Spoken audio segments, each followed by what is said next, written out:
সুপ্রভাত বন্ধুরা, কেমন আছেন সবাই? নতুন একটি ব্লগ ভিডিওয়ে সবাইকে অনেক ভালোবাসা আর স্বাগত জানাই। ঘুম থেকে উঠে বাসে কাজটা সেরে নিয়ে এখন বাইরে বসে প্রাকৃতিক দৃশ্য দেখছি আর ব্রাশ করছি। ঘড়িতে এখন প্রায় 8:45 মতন বাজে। ব্রাশ করার পর মেয়েকে তুলে ব্রাশ করিয়ে ফ্রেশ করে নিয়ে ওকে এবার ওর খাবারটা খাইয়ে দেবো, কেননা ও এখন 9টা পর্যন্তই ঘুমায় বাবার সাথে। তো ওরা ঘুমাচ্ছিল, এই জাস্ট উঠলো। আর মা আজকে ব্রেকফাস্টে কি বানাচ্ছে বলো তো? দেখো তো, কেউ কি চিনতে পারছো? অনেকেই এটাকে গোলা রুটি বলে, আবার অনেকেই এটাকে জল রুটি বলে। যেমন আমার বাপের বাড়ি এলাকায় কিন্তু এটাকে গোলা রুটি বলে, আর শ্বশুর বাড়ি এলাকায় সবাই জল রুটি বলে। তোমাদের ওখানে এটাকে কি বলে জানাতে ভুলো না।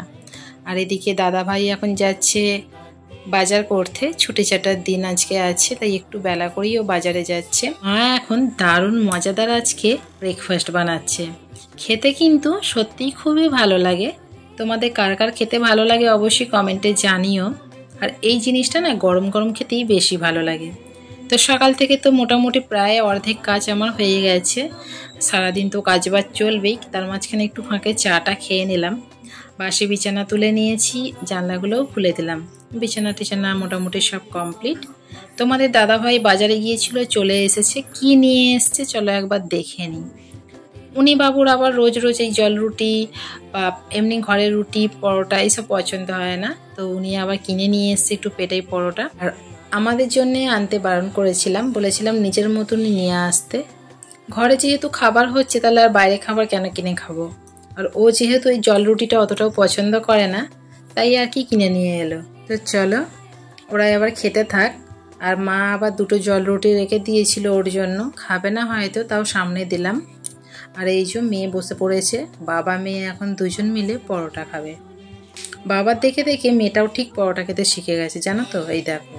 তো ওরা এখন পরোটা খেতে থাক, এদিকে আমি আমার কাজ করি। কি কি বাজার নিয়ে এসছে একবার চটজলদি দেখে নিই। মাছ, মাংস, গাজর, শসা, পেঁপে অনেকই নিয়ে এসছে। আমি আনাজটা কেটে দিয়েছি, এই দেখো কি কি কেটেছি একবার তোমাদের দেখিয়ে দিলাম। আনাজ কাটার আর ভিডিওটা শ্যুট করব মনে নেই।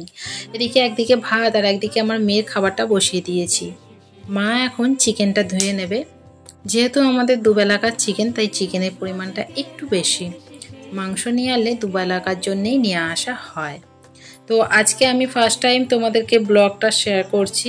কিরম কি লাগছে আমায় জানিও, তাহলে নেক্সট টাইম শেয়ার করতে আরও উৎসাহিত হব। একটু নার্ভাস ফিল করছি বলতে পারো, অবশ্যই কমেন্টে জানাতে কিন্তু ভুলো না। তো আরও একটা কথা, আমার মেয়ে যেহেতু ছোটোবেলা থেকে ওকে আমি গোলা খাইয়ে অভ্যাস করিয়েছি, তো ও চেহারা দেখলে হয়তো তোমরা ভাববে 3 বছর বা 4 বছর, কিন্তু তা নয়। ওর এখন মোটামুটি বয়স 2 বছর 4 মাস, মানে এখন 2.5 বছর মতন হচ্ছে ধরো।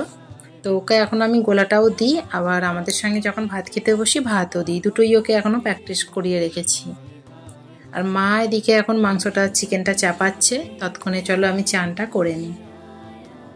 স্নান টান করে একবার ছাদে এলাম, সব জামা কাপড়গুলো মিলে দেবো। আজকে সকালের দিকে না আসার একদম সময় হয়নি, তারপরে সব জামা কাপড়গুলো মিলে দিয়েছি তাড়াহুড়ো করে। এই দেখো আজকে কাচাকুচিটাও কম, অন্যদিন কোনো ভিডিওতে তোমাদের সবটা দেখাবো। এতক্ষণে নিচে আস্তে আস্তে দেখি মা একদম চিকেনের ঝোল চাপিয়ে দিয়েছে, একদম টকবক করে ফুটছে। আর আমি এদিকে স্নান টান করে লক্ষ্মী বইয়ের মতন সব কিছু নিয়ম মেনে এখন পুজো করতে বসেছি। পুজোটা আমিই করি রেগুলারই, মায়ের সময় হয়ে ওঠে না। পুজো করার পরেই লাঞ্চ করতে বসবো। এর মাঝে একটা কথা তোমাদের বলে রাখি, অনেকেই ভাবো ভিডিও করি মানে বোধহয় সংসারটা কোনো কিছু না করে সারাদিন বোধহয় ফোন নিয়েই পড়ে থাকি। আশা করছি আজকে ভিডিওটা দেখার পর তোমাদের এই মনোভাবটা, মানে মনের মধ্যে এই কথাটা আর থাকবে না। একটা ভিডিওর পেছনে কত খাটুনি। একটা মেয়ে সংসারের সমস্ত কাজবাজ করে যেটুকুনি বিশ্রামের সময় পায়, সেইটুকুনি সময়ে সে কিন্তু নিজের ইচ্ছাটা প্রকাশ করে, মানে বলতে পারো আমার কথা। সারাদিন সংসার ঠেলে যেটুকুনি আমি সময় পাই বিকাল টাইমটা, আমি সেইটুকুনি সময় ভিডিও করার চেষ্টা করি। অনেকেই তো অনেক মন্তব্য করো, তাই কথাটা বললাম।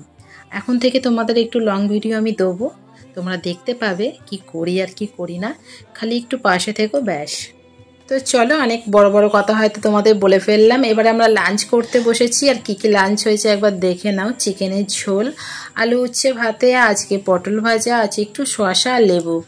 আর একটা থালায় আমার মেয়েকেও একটু ভাত দিয়ে আলু দিয়ে মেখে দিলাম শুকনো শুকনো করে। মানে ও যেহেতু নিজে থেকে খেতে চায় না, তাই স্যুপটা এখনও কন্টিনিউ করি। স্যুপটা খানিকটা খাইয়ে ওকেই ভাতটা দিই, মানে দুটোই অভ্যাস করাচ্ছি। মাঝখানে স্যুপটাকে ছেড়ে দিয়ে ভাতটাই ধরবো, একচোটে তো আর করা যাবে না তাই। তো চলো, আজকের ভিডিওটা তাহলে আর বাড়াবো না, অনেকটা তোমাদের সময় নিলাম। কিরম কি লাগলো আমি কমেন্টে জানিও। ভালো লাগলে অবশ্যই আর পাশে থেকো। সবাই ভালো থেকো, সুস্থ থেকো।